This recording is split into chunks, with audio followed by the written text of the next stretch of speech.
Est-ce que vous écoutez ces frères et sœurs qui disent oh, les jours sont passés.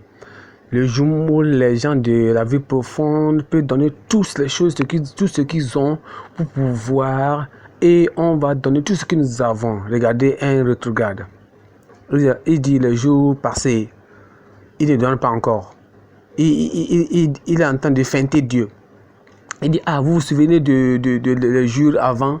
Oh, on dépense tout notre argent sur les retraites, sur les tracts, sur les papiers.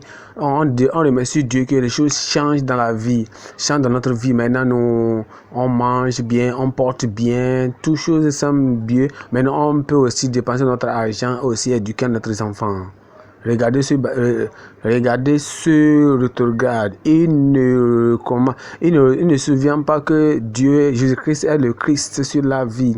Tous les églises que j'ai visitées, toutes ces églises sont brisées. Si ce n'est pas le fait que Jésus-Christ a avoué de dire que là où 2 ou 3 personnes sont réunies à mon nom, je suis parmi eux. Là, tous ces jours, l'église a dû être gardée. Même les gens qui portent les habits blancs, les gens qui portent l'eau pure, qui boivent l'eau pure, les églises sont plus mieux que toi. Mais je dis que ils ont la possession. On ne peut pas on ne va pas les supplier. Pas de quoi que les dîmes, ils payent. Quand vous êtes un nouveau converti, et le fait que le peu d'argent que vous avez donné à Dieu depuis que vous étiez né de nouveau jusqu'à après 12 ans, après 20 ans, vous donnez la même somme à Dieu. Vous êtes avare.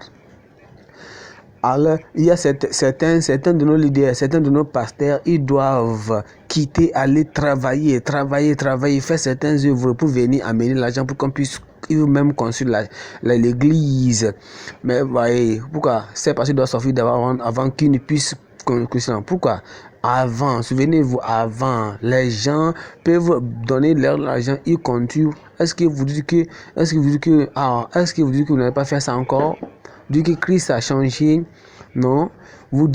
Est-ce que vous dites que maintenant pourquoi nous parlons de l'argent, pourquoi nous parlons de ceci là? Non, je parle de votre argent, je parle de votre. Je pense, vous croyez que nous prêchons nous prêchons seulement l'argent? Non, nous prêchons toute la totalité de la parole de Dieu.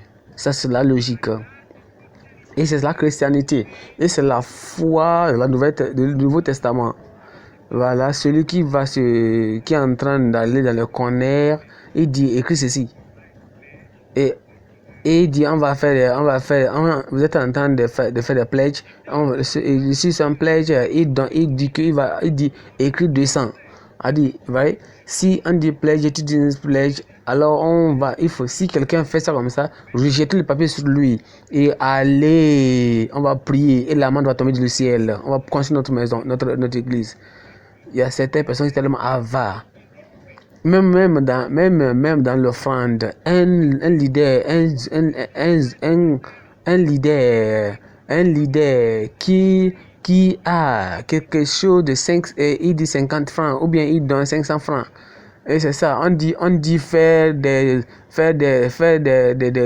entendez de faire des avous, des offrandes, et c'est ça qu'il enlève pour donner, pour faire une commission et construire l'église, il dit 500 francs. Cette personne-là, c'est mauvais, c'est pas bon. Un leader, non, c'est mauvais, c'est vraiment, il y a honte, c'est vraiment honteux de faire ça. Je prie, je regarde, je crois, je prie, si je devais être un millionnaire, si moi, je devais être un millionnaire, moi, je vais construire des églises. Je vais construire toutes vos églises pour vous. Je ne vais pas vous demander 1 franc. Si moi j'étais un millionnaire, je vais construire tout. Je ne vais même pas vous demander 1 franc. Je ne vais rien faire. Je ne vais pas demander. Je vais construire sans vous demander 1 franc. Je vais faire tout ce travail là pour Dieu. Parce que je sais que c'est à Dieu que je sers et non vous.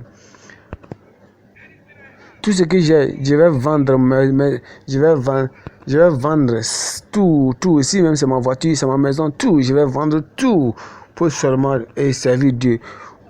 vous les membres, vous vivez dans une bonne chambre, vous vivez dans de bons étages, vous vivez dans de bonnes localités, dans de bonnes places. Et regardez la maison de l'Éternel, regardez vos leaders, regardez où ils vivent. Et vous vivez dans de bonnes, vous les membres, vous, dans votre place. Et vous faites cette chambre-là qui n'a même pas de porte. Il n'a même pas de toit. Ça n'a même pas de ventilateur. Même il y a le ventilateur, ça ne vaut rien. Et les gens qui sont là-bas en train de prier Dieu, les gens qui sont en train de prier Dieu, ils ont même honte. Et vous voyez, et vous êtes là-bas. Mais quand vous êtes là-bas, vous dites que vous recevez la puissance de Dieu, vous recevez la parole de Dieu. Mais quand vous quittez, vous êtes dans votre maison où vous dites que Dieu est là, le grand Dieu, le créateur, qui vous donne toutes ces choses est là. Lui-même, il est là-bas. Et c'est là la maison où la maison est sale. Mais quand on va chez vous, on vous voit, vous dormez dans de bonnes places, vous dormez dans de bons lieux, mais la maison de l'Éternel, elle n'est pas bonne. Changez votre vie. Levez-vous, on va prier. Priez un somme et commis-toi à Dieu et Dieu te dédie. Changez votre vie.